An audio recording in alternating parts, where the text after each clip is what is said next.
Hello everybody and welcome back to Robert's Reviews. I am also filming this on my birthday, so I'm still wearing my onesie, which got a pretty little hood though. Whoop. But today I'm really excited because I watched this a while ago. For those of you guys who don't know, this is part of the MCU series, and I am ahead in terms of MCU because I started the MCU series in terms of watching, in May, last year May. I didn't start recording though until September because I didn't realize I was making a YouTube channel out of it, but then I decided I was. So I watched Runaways Season 1 while I was still in college on campus for my first semester. So I've been really waiting to talk about this because it was really, really nice, and I'm really excited to talk about it today.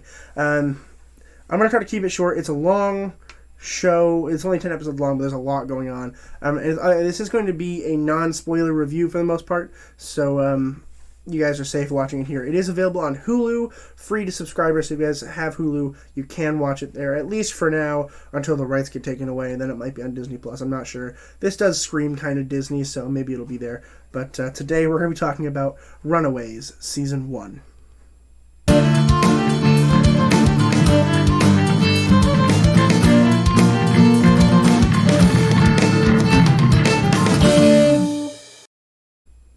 Runaways Season 1 was released in 2017, so that's pretty recent. We're really catching up in terms of Marvel Cinematic Universe. We're almost done. As soon as Marvel Cinematic Universe is done, we're taking 1 week off because there's a new release on a Thursday when I finish the series. And then we're going to start doing all the other Marvel movies, so all of the non-MCU movies. So I'm excited to do those too.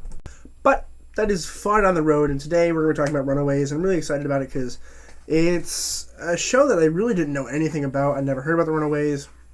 Never read the comics or anything like that. So I was really excited to jump right into this one and really educate myself on what was going on. And you know right away what's going on. It's a cool show. We start off right in the beginning, and the first two episodes are really unique because they are the same episode from different perspectives, right? So the first one is from the perspective of the kids, right? Which is a really cool thing, and they do that a lot kind of sort of down the road in terms of kids, parents. But the first episode is kids' perspective. Second episode is parents' perspective, and it's a really unique way of filming. So I think for the review in general, I'm going to focus on the kids, mainly because I don't have time to mention every actor. If you guys want a part 2 of Runaway Season 1, please comment down below, and I will get one up probably today, whenever this releases. When does this release? It's a Wednesday. I can definitely get one up on this day that this comes out, if you prefer. So if you're like, I want more, tell me about the parents, I will drop in the comments down below, and I will do that today. But essentially, Runaway Season 1, the general gist of it is that what's going to happen here is the kids and the parents are going to build a rivalry, and here's why. The kids are confused as heck, right? They're like, what's going on with our parents? They're being really weird. They have this weird secret lair, okay? And then they're going to discover that they're kind of murdering children to resurrect one of their friends, basically. And I'm not going to go into too deep because it is on Hulu if you want to watch it. If you guys want a spoiler review, drop comments down below and I'll release one today as well. If you guys are interested in a spoiler review, I will make one. Trying to keep this non-spoilery. Essentially, they figure out that they're killing people to help aid in somebody else's resurrection. His name is Jonah. That's not really a spoiler. And while working on all of this, the kids all kind of sort of develop powers or special technologies. It's a Marvel show. And it's really cool and really unique. It's a unique show. It's one of those shows where the ending didn't make me upset. The ending was them just kind of running away from their problems at this point, which I was a little like, oh, that kind of sucked. But then I was like, wait, it's a really cool idea. Because then Season 2 picks up immediately. Because I just finished watching Season 2, today. And so it immediately picks up right where it left off, which is really, really cool. It's a really unique show. It's also a teen drama.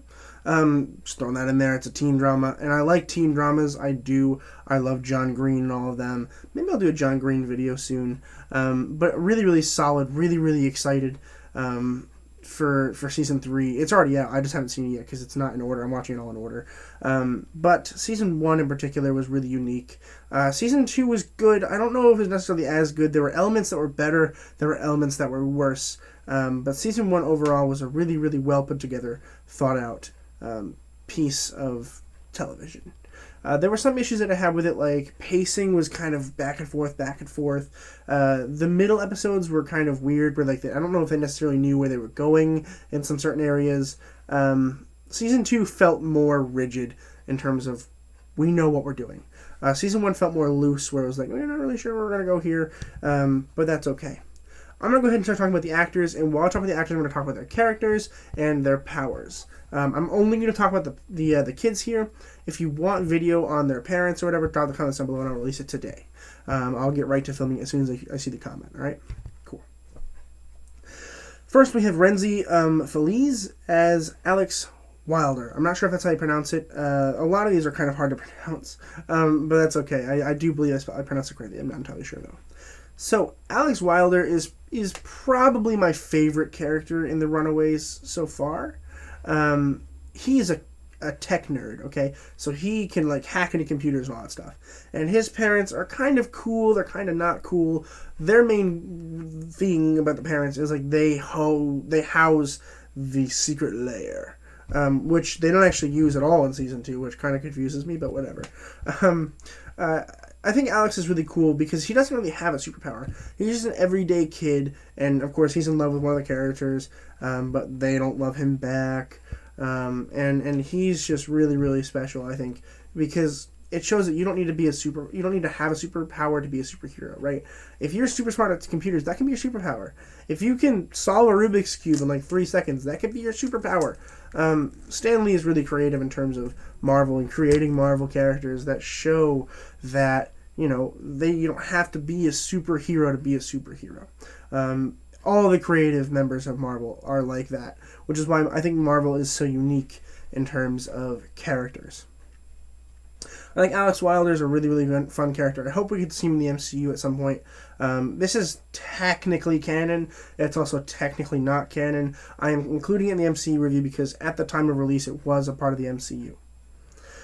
Lyrica Okano as Nico Monaro. Monaro, I think it's Monaro. So, I didn't really like her character all too much. Particularly, I think, in this season. In the second season, I think it does get a little better. But she's a moody teenager who is emo. And her sister died recently for unknown reasons. They're known, but I'm not going to spoil it for you. You really kind of don't sort of find out for sure until mid-season 2. So I'm not going to mention it. But her character is pretty good. I enjoy it. I don't think it's my favorite character at all. But her special power basically is her mother owns a staff, and it's called the Staff of One. And it can basically take... I'm not gonna spoil how it works because you don't find that until season 2 as well. But basically, it makes her a witch, where she can like cast spells from it. Very specific use. It's a very specific staff where you can only do a certain thing in order to make it work. It's complicated. Watch the show and find out. I don't want to spoil it for you.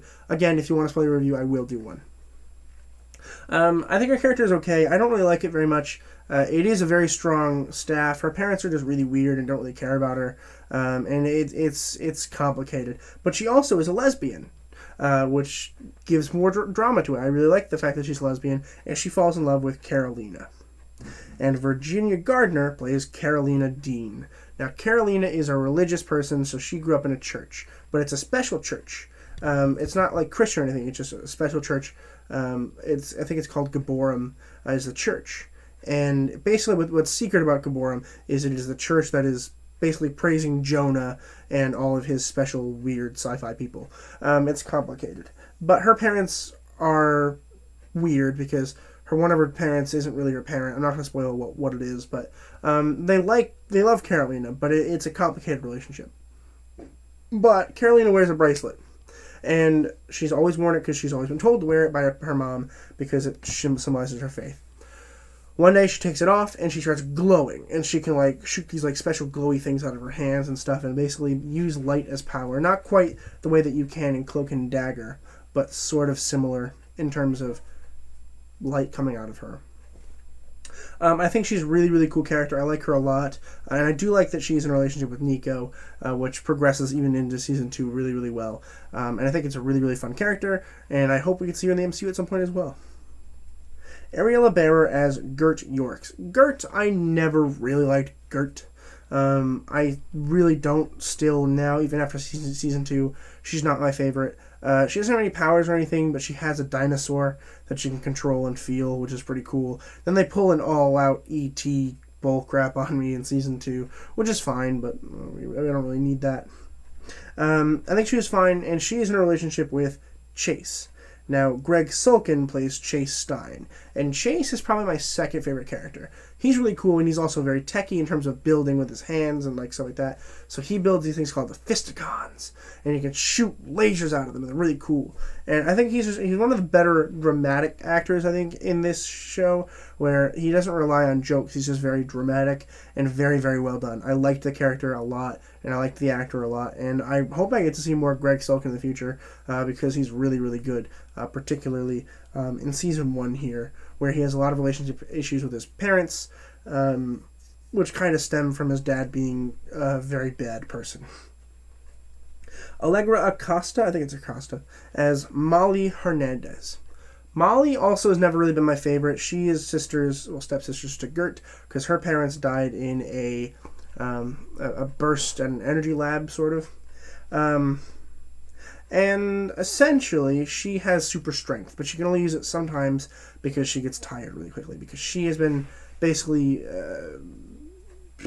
exposed to a special rock that is found deep in the earth. I don't really like her very much. I think she's okay. I think season 2 Molly is better, and I think season 3 looks promising for her character, and I hope it gets better. I do. I really do, because I want to like her.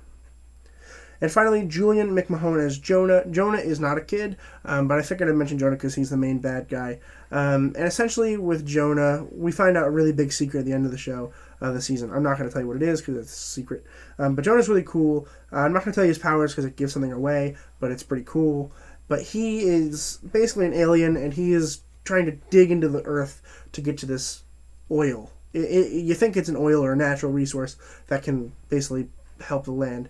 But the kids think it's just going to cause a big earthquake. And then in season 2, you really find out what's going on. In season 1, they kind of leave it ambiguous as to what the heck is down there. But really, really well done. I do like Jonah a lot in season 1 and season 2.